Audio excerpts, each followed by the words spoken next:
Hello guys, मैं Sonu Kumar Singh live study में आपका स्वागत है। आज की इस वीडियो में हम बात करने वाले हैं प्रीएम्बल ऑफ इंडियन कॉन्स्टिट्यूशन, यानी कि जिसे हिंदी में हम प्रस्तावना या उद्देशिका कहते हैं। इस वीडियो में हम प्रस्तावना को 4 पार्ट में डिवाइड किए हुए हैं, जिसमें से पहला है क्या है और इसके महत्व क्या है, इसके तत्व की चर्चा करेंगे, साथ ही इसके जो इम्पोर्टेंट वर्ड होंगे यानी मुख्य शब्दों की चर्चा करेंगे, इससे लेकर के जो कंट्रोवर्सी हुआ और अमेंडमेंट हुए उसकी चर्चा करेंगे। किसी भी एक्ट या कानून को जब बनाया जाता है तो उसके कुछ पर्पस होते हैं, उसके कुछ आइडिया होते हैं। ठीक उसी प्रकार प्रीएम्बल के भी इंट्रोडक्टरी स्टेटमेंट होते हैं, पर्पस यानी कि उद्देश्य होते हैं, साथ ही इसके फिलॉसफी यानी कि सैद्धांतिक रूप होते हैं, इसके यूज यानी इसके कहाँ कहाँ उपयोग हो सकते हैं उपयोगी होते हैं। देन इसके बाद इसके आइडियाज़ यानी विचार की चर्चा होती है। देन इसके बाद प्रिंसिपल और ऑब्जेक्टिव की बात की चर्चा करते हैं। अगर इसके हम तत्वों की देखें तो इसमें आपके संविधान के अधिकार के क्या क्या स्रोत है उसकी चर्चा होगी। देन भारत की प्रकृति यानी नेचर की चर्चा करेंगे। उसके साथ ही संविधान के उद्देश्य क्या क्या है उसकी भी चर्चा करेंगे। और लास्ट वन जो इसका होगा संविधान के लागू होने की तिथि, यानी कि संविधान कब लागू हुआ। अगर इसके मुख्य शब्दों की देखो तो इसमें आपको संप्रभुता, समाजवादी यानी कि सोशलिस्ट, धर्मनिरपेक्ष यानी कि सेकुलर, लोकतांत्रिक डेमोक्रेटिक, गणतांत्रिक यानी रिपब्लिक, न्याय यानी जस्टिस, स्वतंत्रता यानी फ्रीडम, समता एवं बंधुत्व की चर्चा करेंगे। इन सारे वर्डों को हम आगे डिफाइन करेंगे और इसके हम विवाद को देखेंगे। तो इससे लेकर के जो पहला क्वेश्चन उठाइए था कि क्या प्रस्तावना में संशोधन किया जा सकता है, तो इससे रिलेटेड सुप्रीम कोर्ट में 2 महत्वपूर्ण केस हुए, जिसमें से पहला केस था बेरुवाड़ी संघ मामले 1960 में हुआ और जो दूसरा का था वो था केशवानंद भारती मामले जो 1973 में हुआ। प्रीएम्बल जो शब्द है वो प्रीएम्बलिस से बना हुआ है और प्रीएम्बलिस का अर्थ होता है इंट्रोडक्शन, यानी अपने आप को इंट्रोड्यूस करना यानी कि परिचय देना।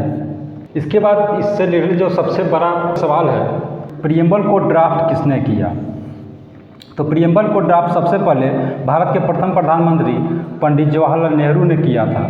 पंडित जवाहरलाल नेहरू ने प्रीएम्बल के ड्राफ्ट को पेश किया था और जिस डेट को उन्होंने पेश किया था वो डेट था 13 दिसंबर 1946 को।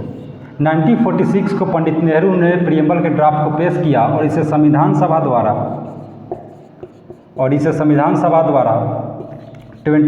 जनवरी 1947 को एक्सेप्ट किया गया। प्रीएम्बल में अभी तक एक ही बार संशोधन किया गया है, यानी कि 42वां संशोधन जो कि 1976 में किया गया।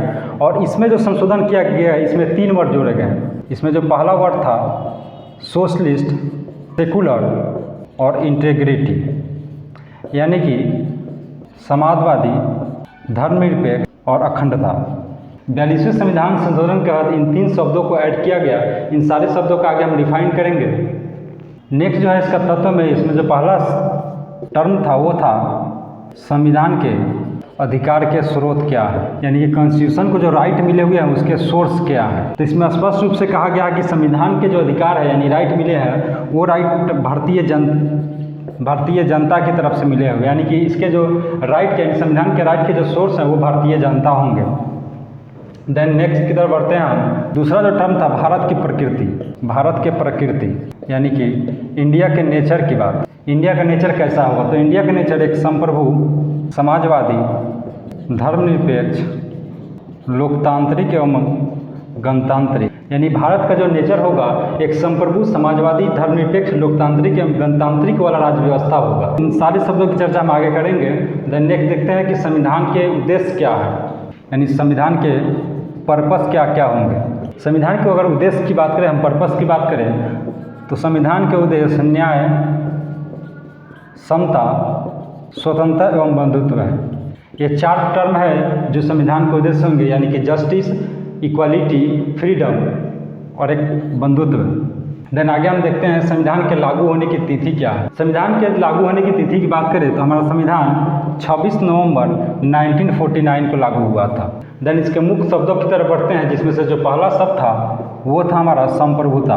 देन नेक्स्ट जो हमारा टर्म है वो है संप्रभुता। संप्रभुता कहने का अर्थ क्या हुआ, संप्रभुता कहने का अर्थ यह हुआ कि भारत एक स्वतंत्र देश है, ये किसी भी देश का डोमिनियन स्टेट नहीं होगा।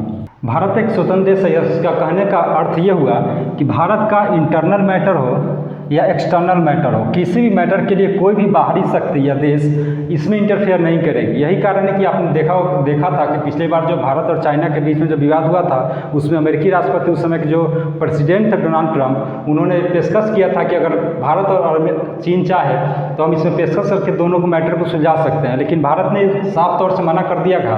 भारत ने कहा था कि इंडिया एक संप्रभुता वाला देश है, इसलिए भारत के किसी मैटर में, चाहे वो इंटरनल हो या एक्सटर्नल हो, किसी भी बाहरी देश को इंटर करने का अधिकार नहीं है। भारत अपना मैटर खुद देखेगा। अगर डोमिनियन स्टेट की बात करें तो डोमिनियन स्टेट कहने का अर्थ है कि भारत किसी भी देश का उपनिवेश नहीं होगा। देन नेक्स्ट वर्ड की तरफ बढ़ते हैं हम, सोशलिस्ट यानी कि समाजवादी। सबसे पहले हम ये देखते हैं कि समाजवाद क्या है। तो समाजवाद वो है जब धन संपत्ति के स्वामित्व एवं वितरण पर राज्य के अधीन हो, यानी समाजवाद जिसमें धन और संपत्ति का स्वामित्व और उसका वितरण राज्य के अधीन, राज्य के अंडर में, उसे ही समाजवाद कहते हैं। भारत में जो समाजवाद इस्टेब्लिश किया गया भारतीय संविधान में, वो था आपका लोकतांत्रिक समाजवाद। ये जो फिलॉसफी है लोकतांत्रिक समाजवाद, ये आपके गांधी और मार्क्सवाद की विचारधारा से प्रेरित है। यानी कि जिसमें गांधी की जो विचारधारा है यानी गांधीवाद है, उसका ज़्यादा झुकाव है भारतीय लोकतंत्र में। लोकतांत्रिक समाज के उद्देश्य जो भारतीय संविधान में इस्टेब्लिश किए गए लोकतांत्रिक समाजवाद यानी कि डेमोक्रेटिक सोशलिस्ट, इसके उद्देश्य हैं गरीबी एवं अवसर की जो असमानता है उसको दूर करने की कोशिश करना।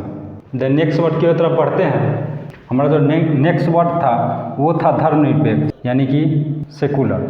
सेकुलर कहने का अर्थ यह हुआ कि भारत का कोई राजधर्म नहीं होगा।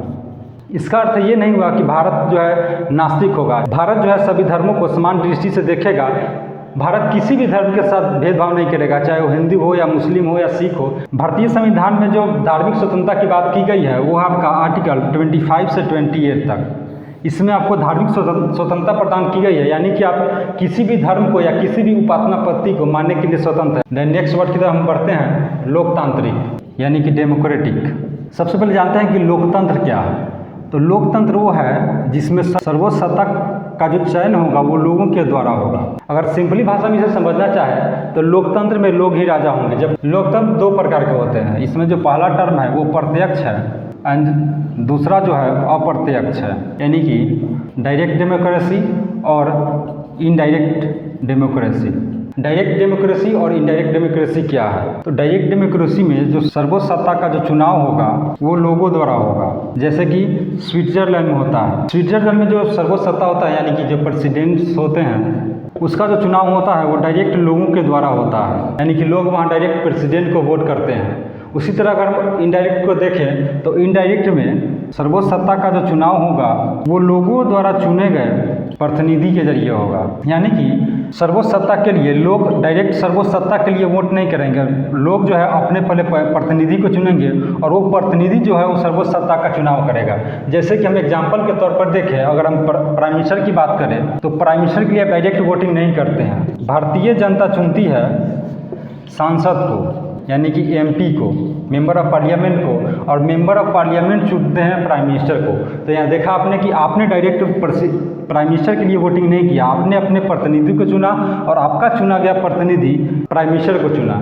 इसके भी दो टर्म हैं, पहला जो आपका है वो है संसदीय और दूसरा जो टर्म है वो है आपका राष्ट्रपति के अधीन। संसदीय व्यवस्था क्या है? तो इसमें जो है कार्यकारिणी यानी कि एक्सिक्यूटिव बॉडी जो होगा वो लेजिस्लेचर के प्रति यानी कि विधायिका के प्रति जिम्मेदार होगा, यानी कि कार्यकारिणी यानी एक्सिक्यूटिव बॉडी जो भी रूल बनाएगा या जो भी पॉलिसी बनाएगा उसके लिए वो लेजिस्लेचर के प्रति जिम्मेदार होगा, यानी विधायिका के प्रति जिम्मेदार होगा। देन इसके बाद हम देखते हैं गणतंत्र यानी कि रिपब्लिक। गणतंत्र क्या है? इसमें इसके दो टर्म होते हैं, पहला जो टर्म है उसका है राजशाही और इसका दूसरा जो टर्म है वो है गणतंत्र। राजशाही में क्या होता है? तो राजशाही में राज्य का जो प्रमुख होगा राजा या रानी होगा और इसके जो उत्तराधिकारी का चुनाव होगा वो किसी चुनावी प्रक्रिया के तहत नहीं होगा, जबकि राजा या रानी के जो भी पुत्र या पुत्री होंगे यानी उसके जो वंशज होंगे वही अगला राजा या रानी होंगे। ये जो सिस्टम है आपका ये ब्रिटेन में लागू है।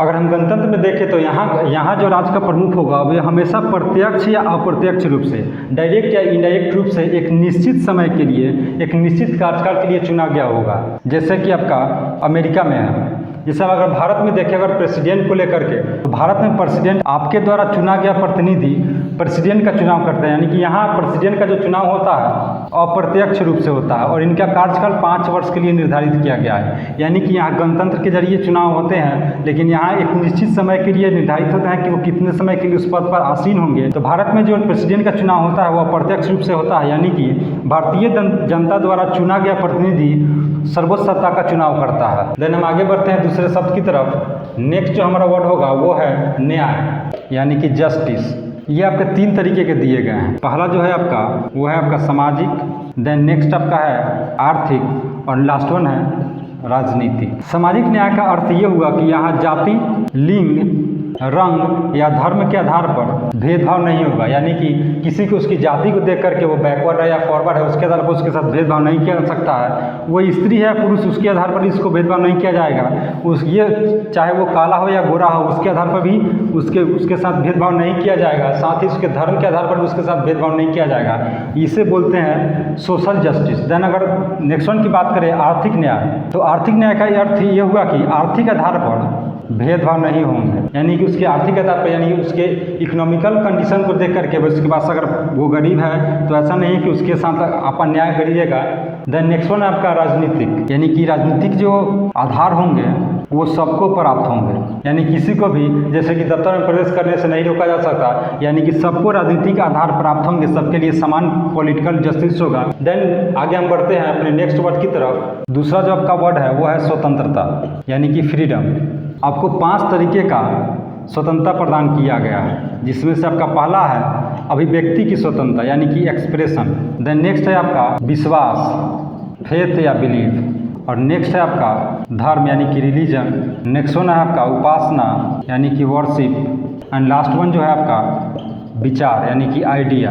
अभिव्यक्ति की स्वतंत्रता का कहने का अर्थ ये हुआ कि आपको बोलने का अधिकार है, कहीं जाने आने का अधिकार है। देन विश्वास की बात करें कि आपके पास बिलीफ के अधिकार होंगे, आप किसी भी धर्म या किसी भी उपासना को एक्सेप्ट कर सकते हैं। धर्म की अगर बात करें रिलीजन फ्रीडम की, तो आप किसी भी धर्म को मान सकते हैं। उसी तरह अगर उपासना की बात करें तो आप किसी भी उपासना पद्धति को मान सकते हैं। देन लास्ट वन जो है आपका विचार यानी आइडिया, आप किसी भी आइडिया को फॉलो कर सकते हैं। फ्रीडम के लिए आपको फंडामेंटल राइट में गारंटी दी गई है, यानी कि अगर आप कोई अभिव्यक्ति की, विश्वास की, धर्म की, उपासना की या विचार की, इन 5 में से अगर किसी भी एक का हनन होता है, चाहे वो किसी व्यक्ति द्वारा हो या किसी राज्य के द्वारा हो, तो आप इसके लेकर के सुप्रीम कोर्ट में जा सकते हैं। यानी इसके जो अधिकार की गारंटी है वो आपको फंडामेंटल राइट में दी गई है। देन लास्ट वन हमारा है समता, यानी कि भारतीय संविधान में किसी भी विशेष वर्ग के लिए कोई विशेषाधिकार नहीं है, चाहे वो किसी भी वर्ग का हो, सबको समान अधिकार से होगा, गरीब हो, अमीर हो, हिंदू या मुस्लिम हो, किसी भी आधार पर उसके साथ भेदभाव नहीं किया जाएगा। इसको लेकर के जो आपके संविधान में आर्टिकल दी गई है, आर्टिकल 14 से लेकर के आर्टिकल 18 तक आपके दिए गए हैं, जिसमें आपको अनटचेबिलिटी यानी कि अस्पृश्यता की स्वतंत्रता है। आपको धर्म, जाति, लिंग के आधार पर आपके साथ भेदभाव नहीं किया जा सकता, आर्टिकल 15 में कहता है। नेक्स्ट वन आपका टर्म है बंधुत्व यानी कि भाईचारा। अनुच्छेद अगर 1 को देखें हम, स्पष्ट रूप से उल्लेख किया गया है कि भारत राज्यों का संघ होगा। राज्यों का संघ होगा, इसका कहने का अर्थ ये हुआ कि किसी भी राज्य को भारतीय संघ से अलग होने का अधिकार नहीं होगा। डैट मीन्स यहाँ आपके अखंडता स्वरूप को दिखाया गया है। तो अखंडता स्वरूप तभी बरकरार होगा जब आप बंधुत्व की विचारधारा को फॉलो करेंगे, यानी भाईचारे के साथ रहेंगे। तो इस अखंडता को सुरक्षित रखने के लिए बंधुत्व की विचारधारा को रखा गया है। भारतीय प्रस्तावना में जो समता, स्वतंत्रता और बंधुत्व का जो टर्म है, ये आपके फ्रांसीसी क्रांति से लिए गए हैं, यानी कि फ्रांस की क्रांति से प्रभावित होकर के भारतीय संविधान के प्रस्तावना में समता, स्वतंत्रता और बंधुत्व को एक्सेप्ट किया गया। देन लास्ट वन टर्म की हम चर्चा करते हैं इसके कंट्रोवर्सी यानी कि विवाद की। पहला जो आपका केस था वो था बेरुवारी संघ मामले 1960 में ये हुआ केस। इसमें सुप्रीम कोर्ट ने जजमेंट दिया कि प्रस्तावना जो है वो आपके संविधान का भाग नहीं है। पहले वाले केस में बेरुवारी मामले में ये सुप्रीम कोर्ट ने ये कहा कि प्रस्तावना जो है वो संविधान का भाग नहीं है। जब प्रस्तावना संविधान का भाग नहीं है तो यहाँ संशोधन का सवाल ही नहीं खड़ा होता। देन इसके बाद जो दूसरा केस हुआ 1973 में, वो था आपका केशवानंद भारती मामले 1973 में, और ये था आपका केशवानंद भारती मामले। इसमें सुप्रीम कोर्ट ने 2 जजमेंट दिए। इसमें जो पहला जजमेंट था वो ये कहा, यानी प्रस्तावना जो है संविधान का महत्वपूर्ण भाग है, देन इसके लेकर के संशोधन के लिए जजमेंट दिया कि इसमें संशोधन पॉसिबल है। आर्टिकल 368 में आप सबको पता है कि पार्लियामेंट को यह अधिकार है, पार्लियामेंट को यह अधिकार है कि वो संविधान यानी कॉन्स्टिट्यूशन में अमेंडमेंट कर सकती है, संशोधन कर सकती है। तो इसी के तहत भारतीय संविधान के प्रस्तावना में संशोधन के लिए सुप्रीम कोर्ट ने कहा, लेकिन एक कंडीशन ये लगाया गया कि इसके जो मूल विशेषता होंगे उसको संशोधित नहीं किया जा सकता है, यानी कि मूल विशेषता को छोड़ करके बाकी इसके पार्ट में संशोधन किया जा सकता है। उम्मीद है कि प्रस्तावना से जुड़े जितने भी आपके प्रॉब्लम थे वो सोल्व हो गए होंगे। इसके अलावा अगर आपको कोई दिक्कत है तो आप मुझे कमेंट बॉक्स में बता सकते हैं।